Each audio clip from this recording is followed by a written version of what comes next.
Every March, the sports world stops when madness ensues. Cinderella's rise, stars are born, and one game can change the landscape of a program. Now, the Sweet 16 is set, the pressure is growing, and it's only right that we welcome you back to Sports Scene for our 1-hour March Madness special. Hi, everybody. I'm Liam Irvin, joined alongside Terrence Holton and Nikki Thomas, as well as a loaded crew in studio.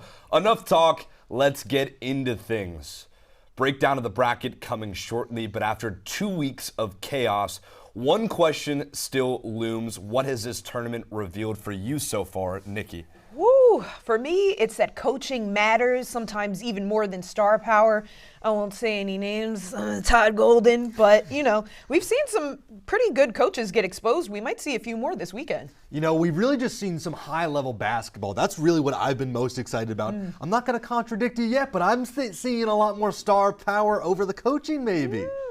Little take for you. We'll find out as we head to the bracket as the Sweet 16 is completely set. 3 1 seeds remain: Duke, Michigan, and Arizona. How about those coaches? Sampson, Izzo, Hurley, amongst many more. The 2 lowest seeds, a 9 and an 11. That is, of course, Iowa and Texas. Texas came from the first 4 in. Region by region coming up soon, but before the deeper dive, it's hard not to mention the storylines throughout this March. Nebraska in a historic March slump coming into the tournament. Duke and Houston have the possibility to rematch in the Final Four. That game last year was incredible, and oh man, the history, the coaches in that East region, it's got it all. Where do your eyes turn to the storylines for this March? Oh, it's got to be Nebraska making this run after no NCAA tournament wins before now.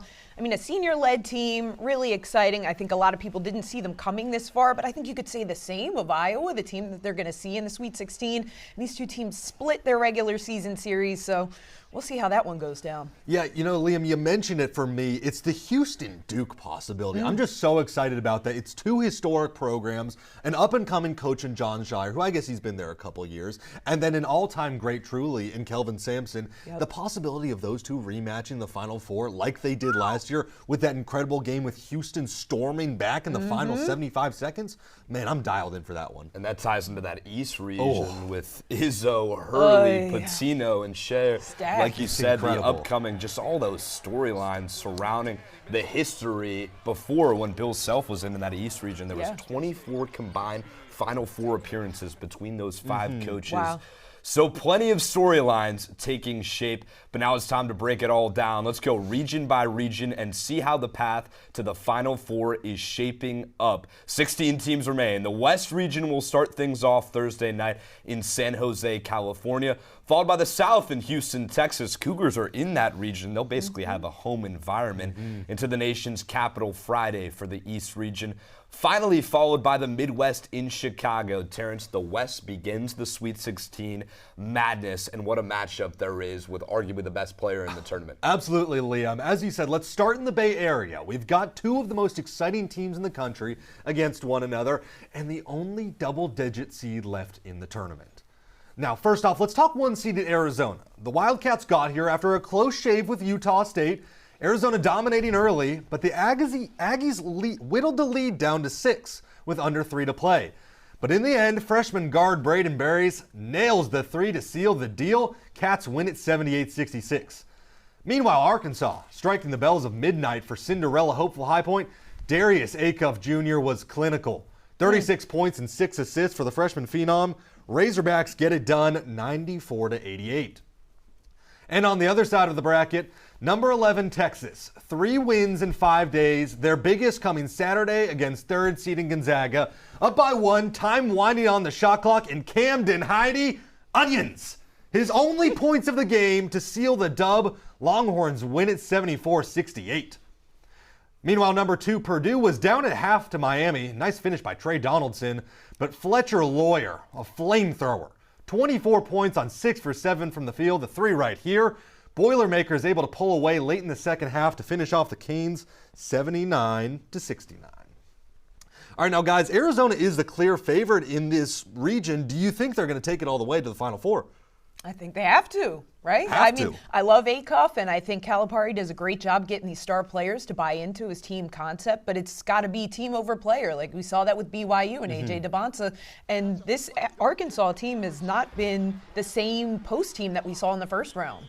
I understand the point. I think that the interior offense and defense for Arizona is incredible, and you talk about the Arkansas post defense. It's not been a strength. One of the things that they can do, though, they're number 10 in the country in three-point shooting percentage currently. They can shoot the three ball well. I have Arkansas moving forward ahead of Arizona. I think a lot of people do. You know, and just on that, I'm going to agree with Liam because I, in fact, have Arkansas moving. Acuff bias. Well, So it's not normal to have 36 points as a freshman in the tournament. Not My at all. whole thing First with time this- ever, 35 points, 5 assists. My whole thing with Darius Acuff in this team is when you have the best player on your side in the team, I think you're always going to have the chance.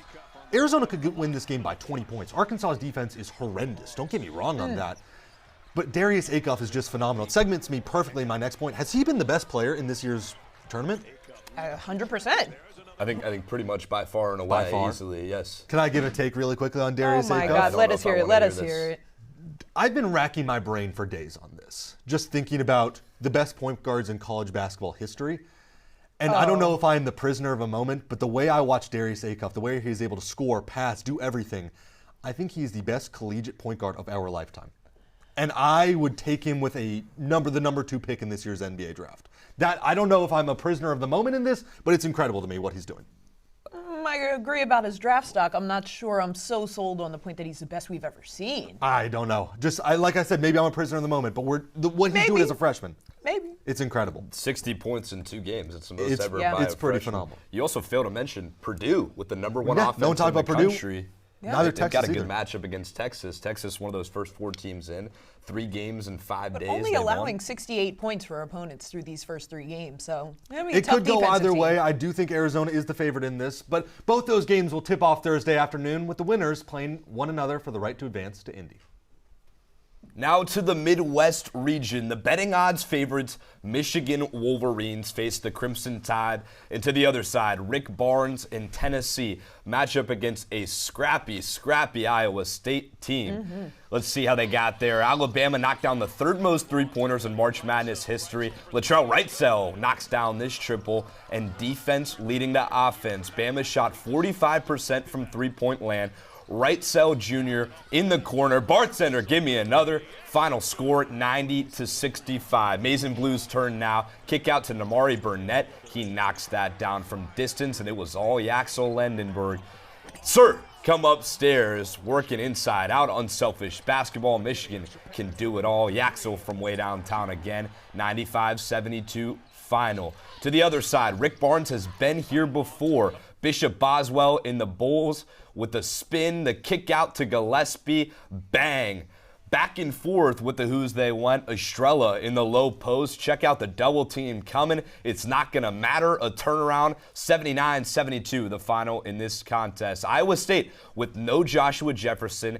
It didn't matter in this one. Lipsy from way deep, can't go under the screen, knocks down a triple, and Kentucky held on for some time, but in the end, the Cyclones dominate Kentucky 82-63. In the Midwest region, stacked with firepower, it feels like Michigan's to lose, but if Iowa State can get back Joshua Jefferson, who do you all think comes out of this? You know, I love TJ Olterberger-led teams. These Iowa State teams, I think he's a phenomenal coach. Could be a candidate for the North Carolina job that just popped open. But I really love this team. I love Tamin Lipsy. I love Milancinovic. I love the experience they have. I don't know if it's going to matter if Joshua Jefferson comes back or not. They're steamrolling teams right now. And their defensive efficiency. It's incredible. That's what I love about TJ Olterberger's the 5th best teams. defense in the country right now, statistically. I think it's very hard to stop a team that runs through their defense, and that's what Iowa State has been defined by all tournament long. Let's talk about Tennessee. Rick Barnes has been here before, big moment. You talk about the big coaches in the tournament. What do you see from them, Nikki? Oof. I mean, it's all some exciting stuff, but I think in this region, it's kind of parity be damned. Michigan is playing like an NBA team. What are you going to do with 98 points per game in 2 words? Dominican LeBron. What do you do there? I love that. What I would be concerned about as a Michigan fan is you just saw Alabama. You mentioned 23s against Texas Tech, a team that can turn it on at any moment. I'd be concerned about that.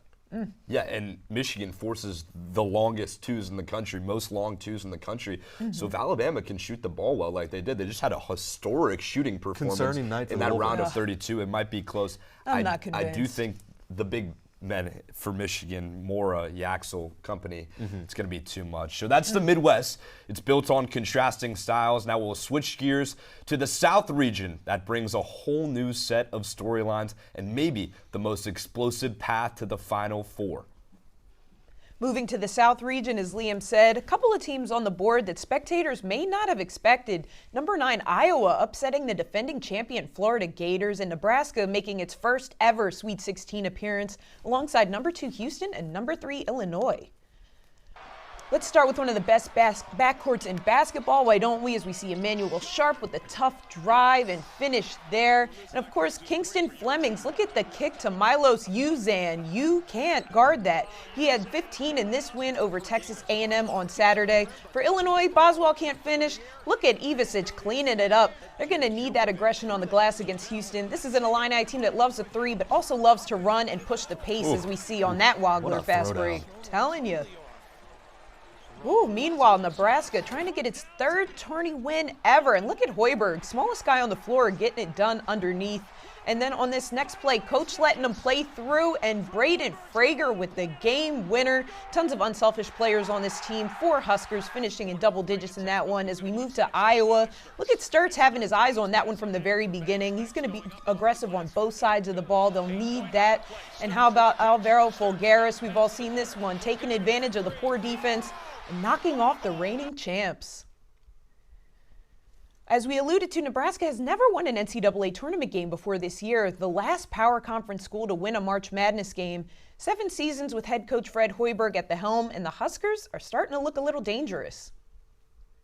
But let's check out the conference records through 2 rounds of play. The Big Ten at the top of the leaderboard at 13-3. The SEC not too far behind at 13-6, with 4 teams still in the hunt, followed by the Big 12 at 9-4, and the ACC sitting at a paltry 5-8. I don't know if anyone saw that one coming. Well, you guys, the Big Ten is the most heavily represented conference in the Sweet 16. Why do you think that is, and do you think the dominance can continue? I think it comes from an evolved center position. I highlight the center position in the Big Ten. It's so interesting. In past, you saw guys like Zach Edey, traditional big men in the Big Ten.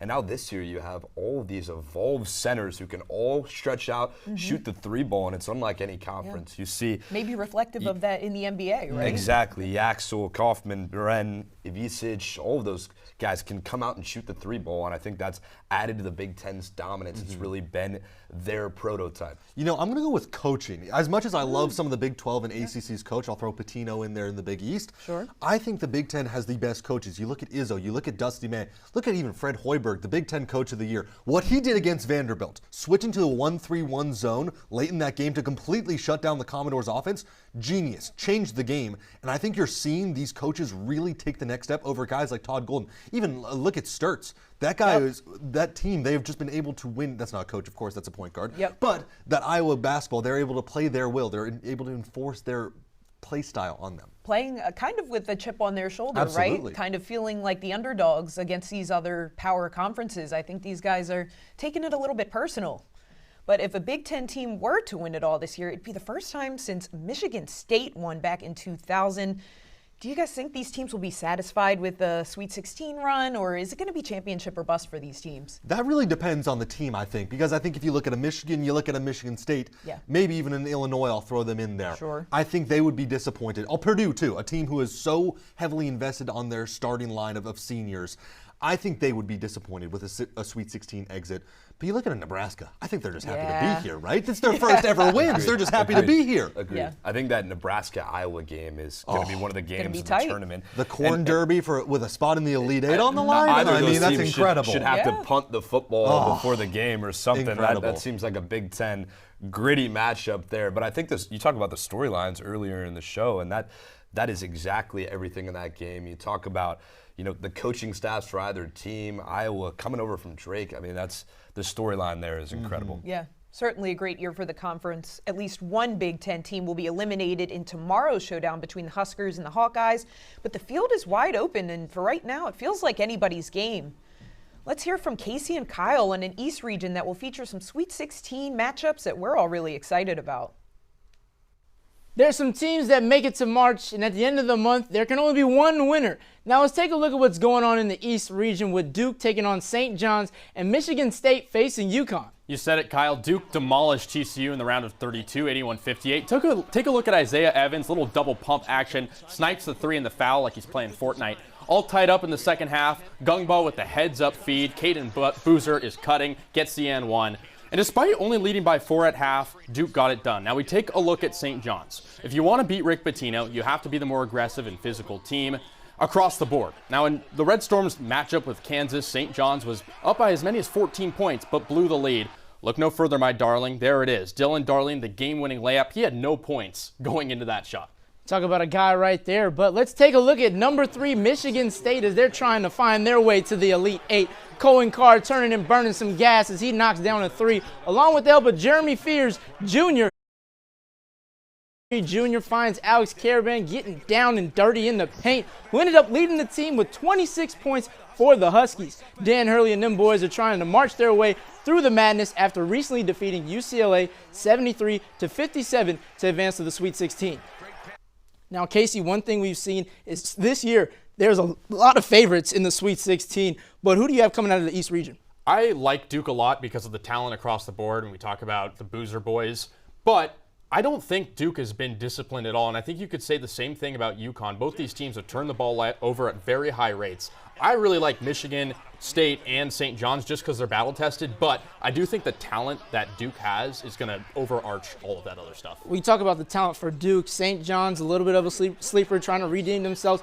I'm looking at Michigan State. I think they're Cohen Carr. I mean, Jeremy Fears Jr. Those two guys trying to make some noise. Michigan State's been good all year, but against these teams, obviously we know that this bracket is definitely loaded. But I got Michigan State coming out of it. I think they're going to be a sleeper. It's going to be a battle between a monster of a coaching staff in this region as Duke and St. John's, Michigan State, and UConn will fight for a spot in the Elite 8. Now let's send it over to Alana to see who's making the most noise on social media.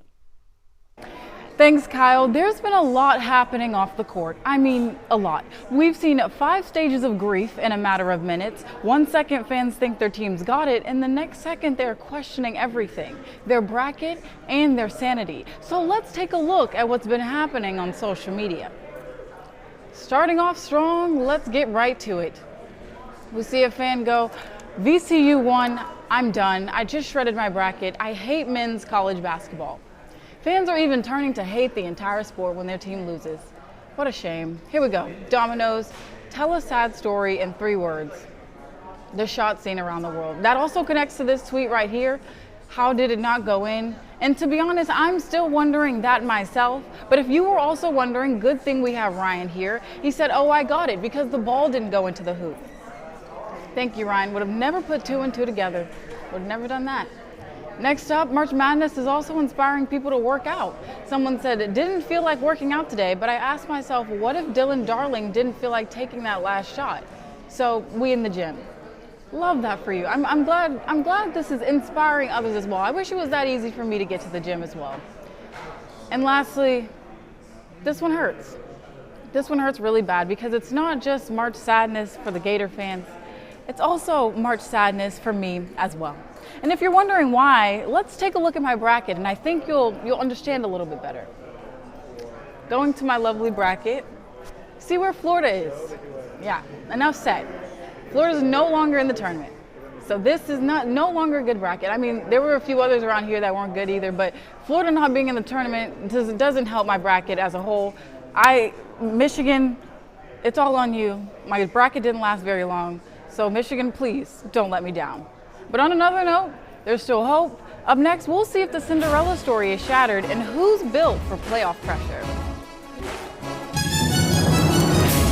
Coming up on Sports Scene. I don't understand the talk of why aren't they higher. Then look who they've been playing. The streets are saying X's and O's is still undefeated. So as always, I'm Liam Irvin. Let's break things down. What do you think the main focus for USC men's basketball needs to be this offseason? If you were talking to Coach Musk right now. It's officially tournament time.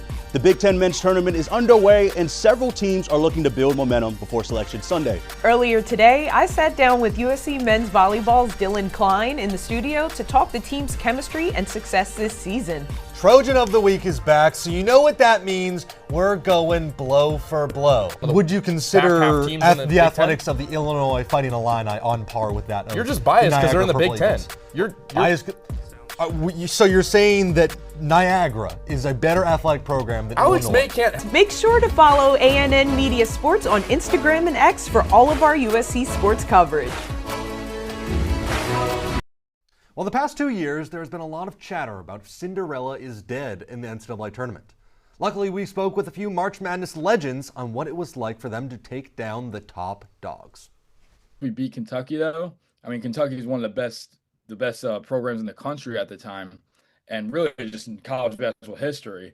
But that gave us the confidence to think if we beat them and they were supposed to win it all in a lot of people's eyes, like, why can't we win it all? Like, what's the difference right there? So I think beating them was a huge confidence booster, and it really put St. Peter's on the map. The biggest thing is that our core group, our core players and the coaching staff, it was all the same from like our freshman year to our sophomore year to our junior year. That's like 3 whole years of playing together, developing that chemistry. Togetherness is huge because you can't just do it with one person. There's no way. A lot of people say, oh, Doug beat Kentucky. Like, no, Doug didn't beat Kentucky. Like, my team beat Kentucky. Like, we did it together. I've always been like a 3-point shooter for sure, but I had never specifically only taken threes like that. And he kind of told me, like, this is what I want you to do. Like, so that's kind of just what I worked on that whole summer leading up into the season. And then luckily it all paid off, and he put me in a great position to succeed throughout the season, but then also in the tournament. Kind of the mindset I was trying to instill in my team was like, who cares who the favorite is? Who cares like who's supposed to win? We've prepared, and there's just kind of that mindset of like, we're going into this game to win, not to think, oh, we got to play in the NCAA tournament. Like, people, like, as they were sending us off, and of course they gave us so much support, but they were saying, oh, just like enjoy it. Like, this is such an amazing moment. And we were like, no, like, screw that. We're not going to enjoy it. Like, we're going to win. Now, Nikki, Liam, it does beg the question, are teams like Doug's and Jack's Cinderellas, are they done in the NCAA tournament? Cinderellas? I don't think they're done. I think you saw a couple close games. I think the issue right now, everyone's going to point to NIL. By the way, I want to make something clear. Texas is not a Cinderella team. That is true. That is true. We can talk about that. They have nearly a $24 million NIL value on their roster. So, first of all, money. as an 11 seed, so what? They're should not be Cinderella. there. With $24 million, I could be able to get there. However, I think a lot of the narrative is around NIL right now. I think the issue is really the transfer portal. You've seen a lot of stories of mid-major programs, and D1 and high major Division I coaches are already at the games mid-season before players have declared for the portal because they know that they will turn over into the transfer portal. Right. That's the issue right now, in my opinion. Yeah, I think to Liam's point about Texas, are the seedings completely representative of who's a Cinderella and who's not, right? Because obviously Texas is not a Cinderella team, but Nebraska ranked number 4, right? We would certainly consider them a Cinderella team given the program history, or I would at least. So I think maybe there's a little bit more nuance. We don't have to see a ton of double-digit seeds spread out for there to be parity. Right. See, my whole thing with it, I don't think Cinderella is gone, by the way, in the NCAA tournament. I think we've had 2 years of some really talented teams. It's only 2 years. Exactly. Yeah. And to your point, NIL, the transfer portal, it has made it more difficult. There has been so many close games. You're taking a look at Duke Siena right now. The Saints had the Blue Devils on the ropes for 40 minutes of this, for 40 entire minutes, for the entire game. They had them on the ropes. You look at Wright State, nearly took down my dad's Hoos. We were watching that game in a hotel room. He was stressing. And then also, look at High Point. Sure, you can maybe debate they're not an actual Cinderella, but they were able to beat Wisconsin. They did get that win, and I seriously think that it's fine. The Cinderellas are completely fine, to be honest. Santa Clara too. Exactly. I mean, one of those they're a half-court games heave away from playing in the second round. If Siena wins, we're not having this discussion. Absolutely. Right At all. now. I'm not here with you guys at all. My bracket's so done, I don't even want to talk college basketball anymore. Seriously. All right. Well, we have always hear of the Cinderellas who make it far, but we don't often talk about the evil stepmothers who succumb to upsets. Ashton Griffith has more on the pressure of being a top seed. March is where you either put up or shut up. The pressure builds and defines everything you've worked for that season. But what exactly separates the players who rise in those moments from the ones who fall apart? Former Seton Hall guard Sterling Gibbs says the secret behind it is before the moment actually happens. You're preparing and doing all the things that you do, on a daily basis, for that moment, right? Like, so that like when that pressure is on, it's just like you're doing what you've normally done at that point. It's go. It's all go, and that's what coaches make very clear, like when you're going into a NCAA tournament or a conference tournament. Like, hey, look, like your family's going to be here. You're going to have, friends here. You're going to have fans here. You're going to have people here that are cheering you on. But this is business. When you look at the teams that struggled to handle the pressure, North Carolina and head coach Hubert Davis stand out for the second straight year. The Tar Heels gave up the largest first-round comeback in tournament history as they were bounced by VCU. And Gonzaga, a program known for its consistency, extended its 27-year tournament streak, but once again came up short, exiting in the round of 32 after a loss to Texas. Duke hasn't been immune to the pressure either. The Blue Devils have treated March like it's October with their tournament scares. They were the first #1 seed to trail a 16 seed at halftime against Siena. Last year, they blew a 14-point second-half lead to Houston while scoring just one field goal in the final 10 minutes. Even with their stars, close calls continue to follow this program. On the other side, Michigan has been in complete control. The Wolverines opened the tournament with a 101-80 win over Howard and followed it up with another dominant performance against St. Louis. Through 2 games, they put up 196 points while shooting over 61% from the field. And at St. John's, Coach Rick Pitino has revitalized this program. After beating Kansas, the Red Storm reached its first Sweet 16 since 1999. Here's some numbers that show just how much pressure impacts the game. Elite tournament teams shoot over 75% from the line, while champions consistently outperform the field. In tight games, shooting can drop as low as 30% because of defensive intensity. And when it comes to upsets, taking care of the ball is the key. A 1% decrease in turnovers can boost a team's chances by up to 26%. One thing's for sure, in March, every shot, every possession, and every decision is defined by pressure. Let's toss it back over to Kyle and Casey for their men's tournament starting 5. There have been so many great players this year in March, but who would be in our dream starting 5? I know I got Darius Acuff. He is a 3-level scorer. He's going to be a top 5 pick in the NBA draft for a reason. Can also pass the ball. That's why they call him Wi-Fi. Well, number 2 for me, that's going to be Trey Kaufman-Renn, a guy who's already averaged 22 points over his last 2 games in the tournament to help the Boilermakers continue. We can't not talk about Cameron Boozer. He has struggled with the turnover so far, averaging 5 per game so far in the NCAA tournament, but he has the talent to take Duke all the way. And number 4 is Price Samford doing his thing for the Nebraska Cornhuskers for the first time in a long time against Vanderbilt, having 15 points and 5 rebounds.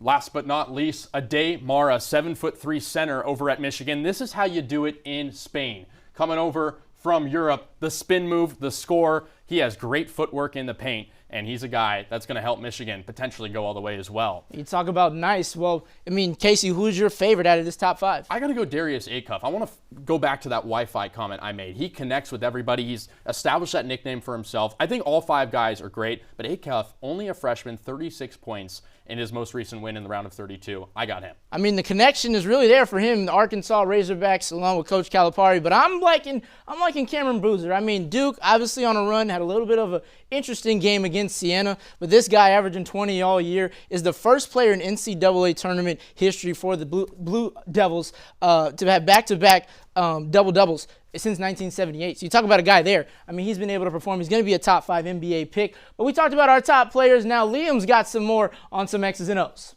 March Madness comes down to big moments. One of the biggest in the round of 32, the bout between Iowa and Florida that came down to the final seconds.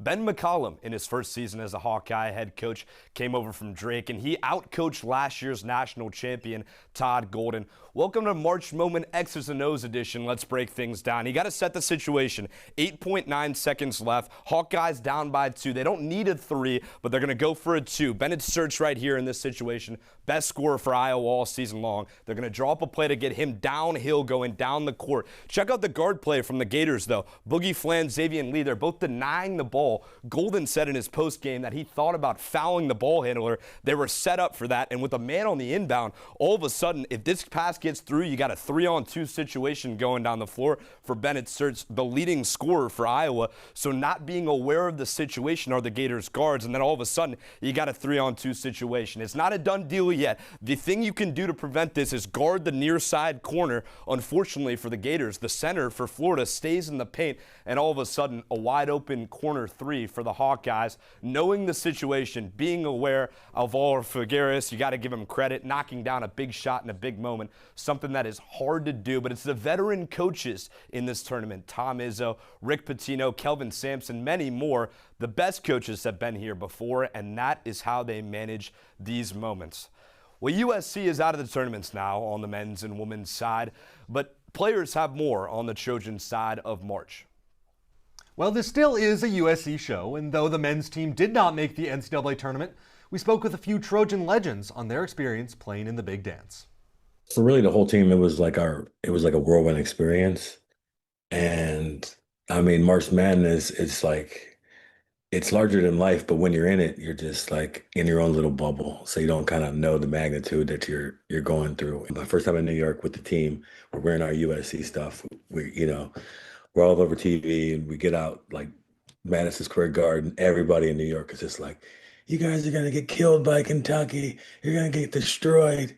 Our confidence was through the roof, and we're like, they don't know us. We don't know them. So we just got to play our brand of basketball. They got to play their style, but we were like super confident. And just our team that we had, and everybody was rolling. So it was just a tremendous experience to go through. You played in the NCAA tournament, that 06-07 season. Can you walk us through your experience? We're in that Sweet 16 now. Where you got to? Well, the first game was the 5-12, so that's all we heard was the curse of the 5-12 all week. So I can understand how some teams lose because they put it in your head all week. But got past them. Arkansas ended up playing KD in Texas the second round. Was a little worried. KD was averaging about 30 that time. So then we ended up beating them, going to the Sweet 16. Yeah. You had 22 that game against KD in Texas, beat them by 20. What was that like? You just dominated Kevin Durant. Yeah, it was easy. I tell them about that to this day.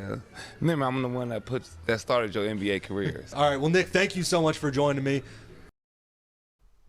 The question is simple, but with 16 teams left, there has to be a winner, believe it or not, out of this bunch. Who do we think it is? I'm going to give myself the floor and take the maize and blue in the Michigan Wolverines. I'm going to be brief with this. I think it's pretty simple. They're top 5 in offense and defense in the country. They're ranked number 2 defensively right now, and I think their big man trio of Yaxel, all of them down low, 37% from three-pointer. I don't think anyone's stopping this team. You know, I'm going to go with Houston. I briefly mentioned it earlier. It's Kelvin Sampson's time. He's waited his turn. It's time for him to take over. They've looked dominant in the games they played. Demolished Texas A&M. Demolished Idaho. It's Kelvin Sampson season, baby. Oh, not a lot of faith in the room for the overall #1 seed, huh? I think I'm going to take Duke. I know it might seem a little dicey right now, but look, they're getting healthier as they go, right? They've got Gungva back. Caleb Foster may return at some point. Might come back on Friday. That's might big. be back Friday. You never know, right? And so I think the issue with them maybe is like the lack of depth at the point guard position. But Michigan's struggling with that too. Nobody's really panicking over there. If you guys told me that at halftime against a really good TCU team, Cam Boozer would only have 2 points and they'd still be leading, I don't know what I would have thought, right? And then Caden Boozer, only 2 turnovers through these first 2 games. I think they're really, really strong. But we do want to take a look back at Alana's bracket, because we got a lot to talk about there. Alana's bracket is looking a little bit, what do you guys think? Well, Alana she picked one double-digit upset, and that was South Florida over Louisville. So not to trash on her while she's not here, but, 1 through 4 in every single region. Come on, Alana. Maybe for the women's bracket, right, where we're used to a little bit less parity, but I just don't know for the men's if that was the most they're the best way to go through. Maybe not. I want to stay with Duke for a second. So you talk about the backcourt depth. Right now, Caden Boozer's playing some of his best basketball of his collegiate career. But with no Caleb Foster, you talk about that press with St. John's. All of a sudden, I'm leaning towards Rick Pitino in the white suit. That's a great point. Is there any tell to that? Does Caleb Foster need to be back for a win? Not necessarily, but everybody's going to have to step up, right? You're going to need SAR. You're going to need those people that maybe didn't do their best work in the first 2 rounds. It's going to be a team win if it is a win. I do think, especially against Siena, just to add on to the Duke point, because we're talking Duke now, I think getting Gungbo back, it was massive. They didn't have it against Siena. Huge. It showed against TCU with him back, much bigger. Yes, only 4 points, but that presence. Still, just the presence. It helps Cam Boozer out. That's what I'm saying with that. 1,000%. 100%. Yeah. Nikki, you teased it a little bit, but we're going to be talking about the women's side. That's the men's side, but the madness does not stop there. Coming up, the women's bracket is delivering just as much drama, star power, and title contenders. All that and more coming up next. Coming up on Sports Scene. I don't understand the talk of why aren't they higher. Then look who they've been playing. The Streets are saying X's and O's is still undefeated. So as always, I'm Liam Irvin. Let's break things down. What do you think the main focus for USC men's basketball needs to be this offseason? If you were talking to Coach Muss right now. It's officially tournament time. The Big Ten men's tournament is underway, and several teams are looking to build momentum before Selection Sunday. Earlier today, I sat down with USC men's volleyball's Dylan Klein in the studio to talk the team's chemistry and success this season. Trojan of the Week is back, so you know what that means. We're going blow for blow. Would you consider the athletics of the Illinois Fighting Illini on par with that? You're just biased because they're in the Big Ten.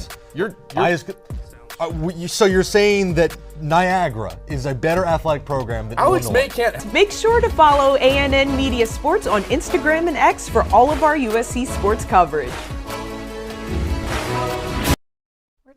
The spotlight doesn't dim, it shifts to the women's tournament with the field narrowing like the men's side to 16 teams, all one sides remaining, and they are powerhouses. Let's break down the women's side of the bracket. Those number 1 seeds right there, undefeated UConn, wow, UCLA, Texas, and South Carolina. But how about the Who's? UVA knocking off the 2-seeded Iowa. They're the first ever 4 team to advance to the Women's NCAA Tournament Sweet 16. They will match up with TCU, led by Olivia Miles. And how about a familiar face for Olivia Miles? Hannah Hidalgo has got a tall task ahead of her with Vanderbilt. Lopsided favorites. There are 5 of the 8 games predicted to be double-digit wins based on the point spread. But let's go region by region one more time. Terrence, Fort Worth 1 is where we begin. Yeah, Liam. So the Fort Worth 1 regional plays host to the number 1 team in the tournament as the vaunted UConn Huskies hope to continue their undefeated season. Now, the North Carolina Tar Heels stand in the Huskies' way. UNC pulled out a tough one against Maryland in the round of 32. Lainey Grant right here. Dribble, drive, gets past the defender. Tough bucket. Heels win at 74-66. But the story is UConn, 36-0. And against Syracuse on Monday, the Huskies went on a 31-0 run. AZ Fudd dropping a cool 34 as well. In the first half by her lonesome, she outscored the Orange 26-12. We spoke with Sabrina Merchant of The Athletic on why Blue Bloods like UConn stay dominant. Programs are still defined because they have the best coaches, and that really runs the sport, like the Kim Mulkeys, the Don Steelys, the Gino Oriamas, right? It's been fortunate that Gino Oriama, even through a couple of health scares, has been able to remain at the program. Chris Daly has been able to remain at the program. And for as long as they're there, this is what UConn is going to be like. I think that's pretty clear. But like, there is a light at the end of the tunnel, right? Like, Gino's not going to coach forever, and a succession plan is never as easy as anybody thinks it's going to be. On the opposite side, 2-seeded Vanderbilt reaching the Sweet 16 for the first time in 17 years. Michaela Blakes with 25, including this contested 3. Commodores take it 75-57. Their opponent, Notre Dame, trailed against Ohio State 11-0. Nice little move right there. But the Fighting Irish ended up running away with it. Hannah Hidalgo right here, 83-73. Now, guys, it's pretty plain and simple. Is anyone stopping UConn? Not anytime soon. Not anytime soon. Certainly not anytime soon. Probably not until the championship game, if anything. But I do want to remind people there's still a ton of great teams here, right? Not even just the 1 seeds. Teams like LSU who are feeling maybe a little bit underrated here. And LSU actually, I think they've got the most 100-point games of a Division I team averaging in around history. 95 a game this year. Right. Yeah. So a lot to play for here. There is a weak point in this UConn team, which I think I have picked out. Okay. They're 139th in rebounding in the country. Oh, so some might say good that's pull. because they make more shots than they miss, so True. they don't have to go get the rebounds. True. Fair point. But I do think there are, to your point, Nikki, 4 teams in this tournament who have a legitimate chance if they're faced up against UConn. It's going to be the 3 number 1 seeds. I think UCLA, South Carolina, Texas, and I think LSU, to their point, top 10 in rebounding. You talk about those oppositions playing to someone else's weaknesses. I think LSU can seriously make a run if they can get past UCLA, pardon me. Yeah, look, you're both right. I don't think it's going to be any of the seeds left in the region that UConn is in because they have played some of these teams. They played UConn. They beat them by 38. They beat Notre Dame by 38, UConn that is. Yeah. They destroyed them. They have not played a team within 13 this year, and that was Michigan back in November.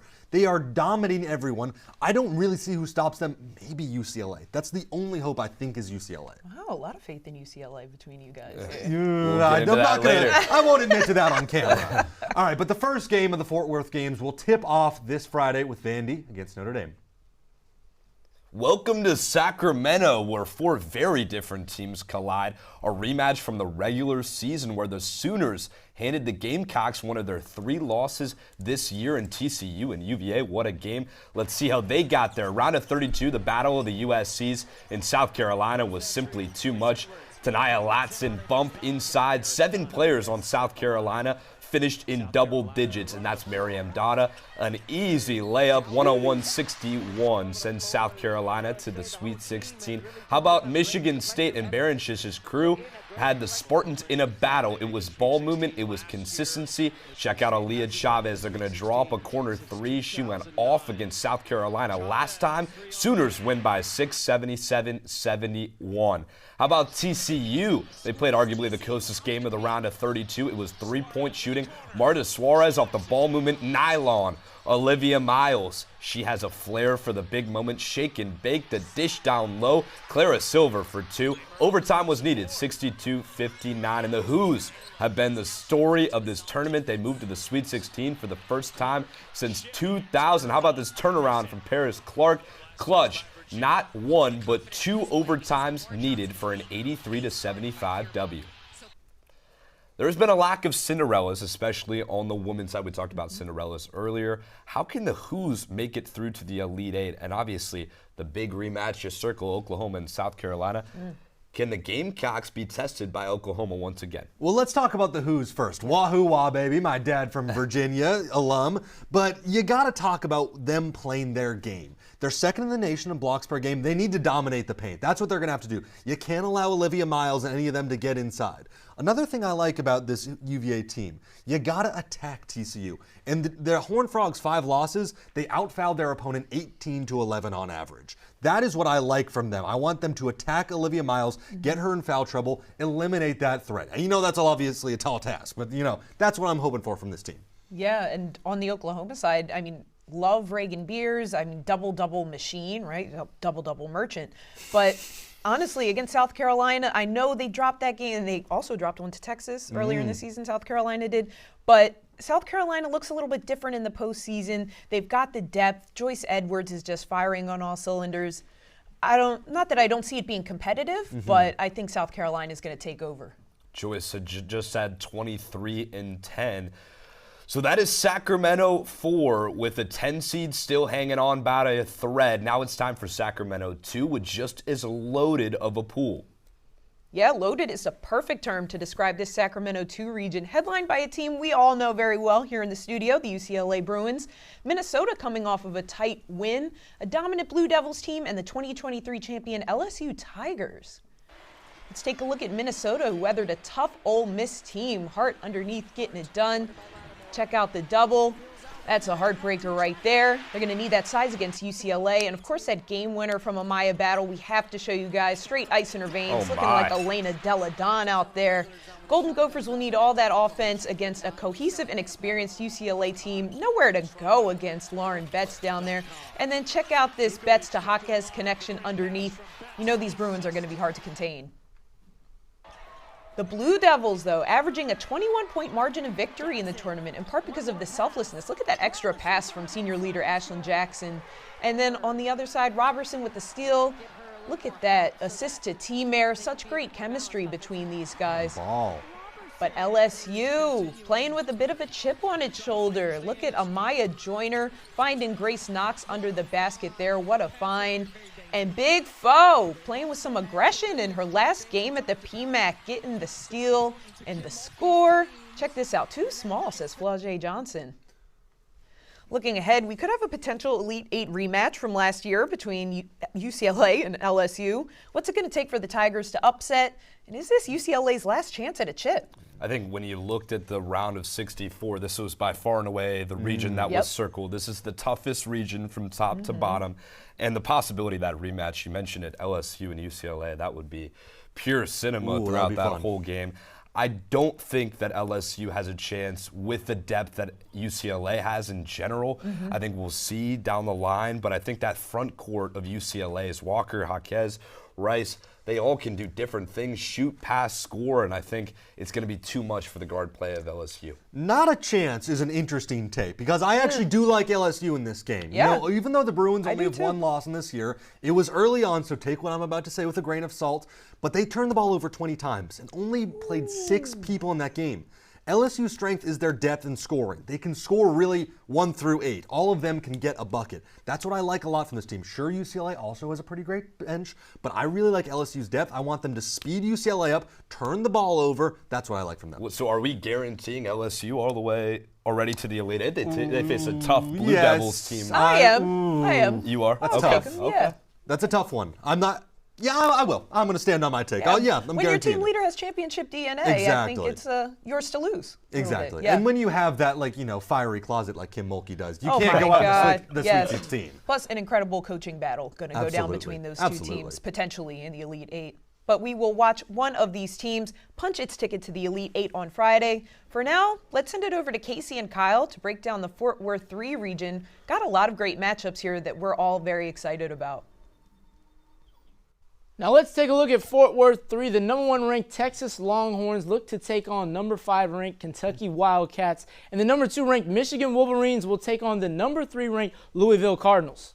That's right, Kyle. Texas is taking down Oregon and Missouri State so far in the NCAA tournament. On top of their number 1 scoring defense, the Longhorns have relied on Jordan Lee and Madison Booker, who have been a two-headed monster. Take a look at the corner 3. Booker, notably with 40 points against Oregon. This Texas team is physical, is going to wear you down. Then we look at Kentucky. The Wildcats prowled past West Virginia for a 1-point win, giving up 73 points in the round of 32. And despite giving up that many points, this is a defensive-minded group leading the country in blocks per game with over 6. An upset over Texas, Kyle, will be really tough, but the Longhorns are 3-2 in games decided by 10 or fewer points, which tickles my brain. Well, that's very interesting that it tickles your brain, Casey, but the Wolverines will be looking to get it done over the Cardinals as Olivia Olson putting the Wolverines back in transition from Mila Holloway to finish through. Michigan was in complete control of this game from start to finish, defeating NC State 92-63. Louisville was cutting it close in its win over Alabama after maintaining at least a 4-point lead in every quarter. Tajana Roberts skips her way through the lane to get that one to fall through, and Amari Berry shakes and bakes at the top of the key for a 16-footer and knocks it down as the Cardinals get the win 69-68.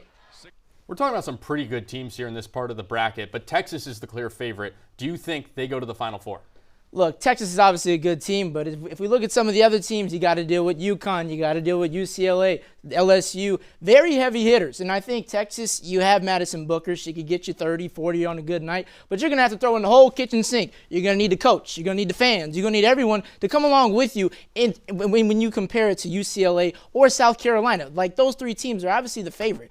But Texas is going to need some help. You're thinking way ahead. I'm talking about right now. I think Texas is very favorable against a team like Kentucky. Longhorns have the number 1 scoring defense in the country, and on top of that, already just scored triple digits against Oregon. This team is so well-rounded. Look at Booker. I have the Longhorns going to the Final Four.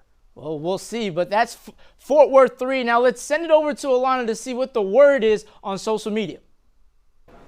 Thanks, Kyle. On the flip side, the women's tournament has been full of big moments as well. Now, there's been a lot of buzz online and even a few moments you might have missed. And the best way to describe what we've been seeing, absolute cinema. Let's take a look. Starting off strong, we mentioned it earlier. UConn, there's no other way to describe them. Absolute cinema, that is the 2 words for today. Next up, Syracuse before versus after the game. Accurate. Yeah, this is honestly Syracuse before versus after halftime. Now, all love to Syracuse, though. You know, there's always next year, and I would love to Syracuse. But this is 100% accurate. Next up, my boss this morning after I watched March Madness on Thursday and Friday and didn't answer a single email. This clip is honestly hilarious to me. It honestly reminds me of this moment. If you're a Warriors fan, if you know, you know. It reminds me of this moment right here. Just iconic. KD, please come back. We need you.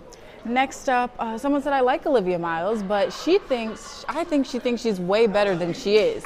And now Archer responded back by saying, girl, shut up. And Miles Thomas said, sadly for you, no one cares what you think. Things are getting a little heated in this comment section.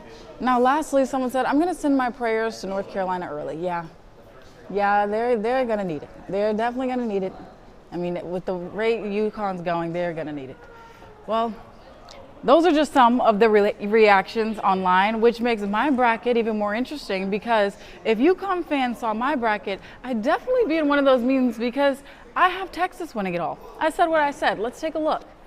Now, most of my family is from Texas, so I will always ride for Texas, obviously. We had some bracket experts earlier. Thank you so much for your opinions. Good thing this is my bracket, and I have Texas winning it all for the women's, and I still stand by my men's bracket as well.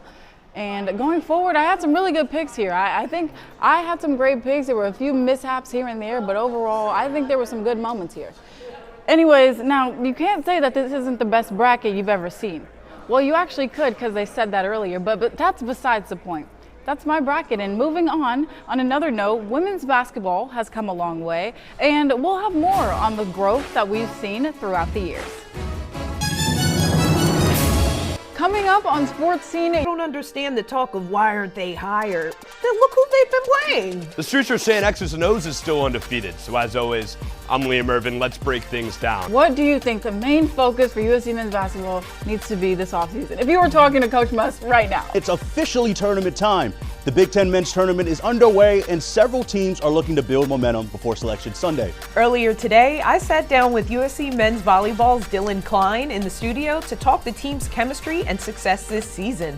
Trojan of the Week is back, so you know what that means. We're going blow for blow. Would you consider the athletics of the Illinois Fighting Illini on par with that? You're just biased because they're in the Big Ten. You're biased. So you're saying that Niagara is a better athletic program than Alex Illinois? May can't. Make sure to follow ANN Media Sports on Instagram and X for all of our USC sports coverage. March Madness is built on chaos, but in women's basketball, the madness looks different. Upsets are rare, but the sport has never been more competitive or more popular. So for the NCAA March Madness, the biggest tournament in college basketball for women, this is our weight room. Let me show y'all the men's weight room. Back in 2021, everything changed. A viral video from Oregon forward Sedona Prince exposed stark inequalities between the men's and women's tournaments. The backlash sparked national attention and forced the NCAA to act. That same year, Stanford won the national championship, but players say the moment was bigger than just a title. Seeing it in person for the first time was just kind of shocking. The NCAA did an internal review, and on the first page talks about like that video that I made and posted, and kind of calling them out. What are the issues going on in the inside of the NCAA? It's like the perfect storm of the storylines of the Sedona putting that out and everybody talking about it, and then you got to change how the tournament is ran. Now it's called March Madness and not just the NCAA Women's Tournament. Those were the beginning years of when we saw the mindset around women's sports shift to like, oh, we're going to go support them, or, oh, they need our charity. Oh, let me go to a game because they need it. And it changed from that perspective to now being like, oh, I'm not going to go support. I'm trying to go watch good hoops. Since then, the NCAA has made major changes, including finally allowing the women's tournament to use the March Madness branding, improving facilities, and expanding investment into the game. And the growth is undeniable. TV ratings have surged, stars have become household names, and NIL opportunities are spreading talent across more programs. But here's the twist. More growth hasn't necessarily meant more chaos. In fact, true Cinderella runs are still rare. Since 1994, 14, 15, and 16 seeds are just 1 in 360 all time, with no 14 or 15 seed ever winning a game. top seeds still dominate, winning the vast majority of championships. So is the tournament really the best measure of parity, or is it something else, like closer games, deeper conferences, and fewer blowouts over time? Players say the growth is real, even if it doesn't always show up in upsets. For me to kind of have my moment, which I didn't really anticipate ever happening, and was again totally like embrace that. Women's March Madness brings a particular excitement to people that I think is different from the men's nowadays, and it's an incredible game. We've shown what we could do when you put us on the platform that we deserve. The madness may look different, but the momentum around women's basketball has never been bigger. Let's send it back to Casey and Kyle for their starting five for the women's side. Well, now here's our women's starting five. So at number 1, we got Sarah Strong, showing how strong she's been for this UConn Huskies team. She had 18 points in back-to-back games for the Huskies, able to pull up from anywhere. I mean, this girl has just been unstoppable, breaking through the defense, literally. I mean, Casey, who do you got at number 2? I got Michaela Blakes. How can we not take the nation's leading scorer, 27 points per game? She was 1 assist shy of a 25-point triple-double against Illinois in the round of 32. She's unstoppable when she gets inside. You really have to get on your horse if you want to stop her, because she is quick. And she has 14 consecutive games with at least 20 points. She's been everywhere for Vanderbilt. Microwave Michaela, she's out there cooking on the court. But who we got at number 3? I know you see it. That's Hannah Hidalgo. I mean, she's already became the second player in NCAA tournament history to have multiple games with at least 8 steals in back-to-back games. Oh, and she almost had a quadruple-double with 26 points and 13 rebounds against Ohio State. I mean, this girl is all over the floor trying to make her way into the paint, able to pull up, knock it down. She says, how you like that? And watch this play right here. Drives to the lane looking for the and one, and she's going to get it. And she tells the whole stadium how she feels about that one. Talk about a player right there. I got another Husky from UConn, and that's AZ Fudd. A lot of people say she's going to be the number 1 pick in the WNBA draft, and that's because she's a sniper. 8 of 11 from three-point range against Syracuse for over 30 points once again. And that's after coming off only 7 points against UTSA in the first round. Her confidence is skyrocketing. Any game could be her last at the college level. Really been a key player for this UConn team. But finally at number 5, it's the girl who dominates the paint for the Bruins, Lauren Betts. Against Oklahoma State, she had a career-high 35 points and 9 rebounds to lead the Bruins to an 87-68 win. I mean, this girl is all over the floor, letting everyone know how she feels in the paint. It's her world. Everyone else is just living in it. And right now, you can see they're paying the rent as UCLA, a dominant win over Oklahoma State. But now let's send it back over to Nikki to see who's winning it all. Thanks, Kyle. Well, the margin for error is gone. We went through all the regions and all the best players left in the tournament. Huge storylines here. UConn is chasing more championships while UCLA looks to get its first. So Terrence and Liam, who do you see cutting down the nets and winning it all? Yeah, guys, I don't see how it's not UConn. Of what they have done this year, I mentioned the closest anyone has played them is 13, Michigan this year. They are a dominant force. They have not played any. The only thing I can say is maybe you try and get into a close game with them. They have a chance because they don't know how to play it. But I don't know how you get in a close game with them. They have arguably the 2 best players in the country. Kyle and Casey just mentioned them. AZ Fudd, Sarah Strong. I don't know how it's not UConn. Yeah, well, we gave Alana a lot of grief earlier for her bracket, but she and I actually share a championship pick with the Texas Longhorns. Of course, that Lee and Booker duo. Madison Booker with 2 career highs with the 31-point game and then the 40-point game. I think the only argument against Texas is that they're not UConn. And how strong of an argument is that in March? Very true. I don't disagree with that. You said you were forced into that Texas pick earlier today. Are you still feeling that way? Or? No, I like them. Okay. I enjoy them. Liam exposing the off-air conversations. I'm gonna take UCLA. Okay. I think that's top to bottom. I understand that, but I think top to bottom, they have the best player in the country, in my opinion, in Lauren Betts. That backcourt is crazy. That backcourt is absurd. They can do dynamic things. They win by about an average of 30 points a game. So I think they can do it all. I think they have the chance to beat both UConn and Texas. We'll see, though. What an hour it's been of Sports Scene. That will do it for our March Madness special. For our entire cast, crew, control room, thank you for spending your time with Sports Scene. I'm Liam Irvin. I'm Terrence Holton. And I'm Nikki Thomas. Tune in every Wednesday for more sports coverage. Until next time.